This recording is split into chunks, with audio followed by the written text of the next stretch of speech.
Part 2లో చెప్పిన విధంగా మీరు బ్యాంకుకు వెళ్ళి రిప్రజెంటేషన్ ఇచ్చి మీ బ్యాంక్ మేనేజర్ కానీ డీటెయిల్స్ అడిగారు, బట్ వాళ్ళు డీటెయిల్స్ ఏమి చెప్పకుండా జస్ట్ సైబర్ క్రైమ్ ఉందని చెప్పి మీకు ఇన్ఫర్మేషన్ ఇస్తున్నారు. బట్ సైబర్ క్రైమ్ ఏముంది, ఎందువల్ల ఉంది అని చెప్పి మీకు తెలిస్తేనే కదా మీరు డిఫెండ్ చేసుకోగలిగేది.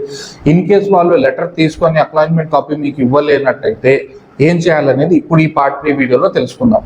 సో ఇప్పుడు వచ్చేసి మీరు ఏం చేయాలంటే, ఏదైతే మీరు లెటర్ ప్రిపేర్ చేశారో అదే లెటర్ని అదే బ్రాంచ్ అడ్రస్ మెన్షన్ చేసి పోస్ట్ ఆఫీస్కి వెళ్ళి speed post with acknowledgement due, ఒక అక్నాలెడ్జ్మెంట్ స్లిప్ వస్తుంది, స్పీడ్ పోస్ట్ పంపించండి. అప్పుడు మీ దగ్గర ట్రాకింగ్ ఐడి ఉంటుంది, ఎప్పుడు ఆ లెటర్ వాళ్ళకి వెళ్ళింది అనేది ఉంటుంది.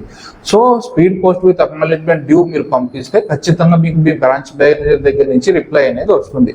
ఇన్ కేస్ మీ దగ్గర మీ బ్యాంక్ పాస్బుక్ ఉంటే అందులోనే మీ బ్యాంక్ మేనేజర్, మీ బ్యాంక్ బ్రాంచ్ సంబంధించినటువంటి ఈమెయిల్ ఐడి కూడా ఉంటుంది. సో ఈమెయిల్ కూడా మీరు టైమ్లీ ఎప్పుడైతే ఏ రోజైతే మీరు లెటర్ పంపిస్తున్నారో అదే రోజు అదే మ్యాటర్ వచ్చేసి ఈమెయిల్ కూడా పంపించి నా అకౌంట్ ఎందుకు ఫ్రీజ్ అయింది అని చెప్పి డీటెయిల్స్ మీరు చెప్పగలరు అని చెప్పి ఇన్ఫర్మేషన్ ఫస్ట్ మీ బ్యాంక్ దగ్గర నుంచి మీరు తీసుకోండి.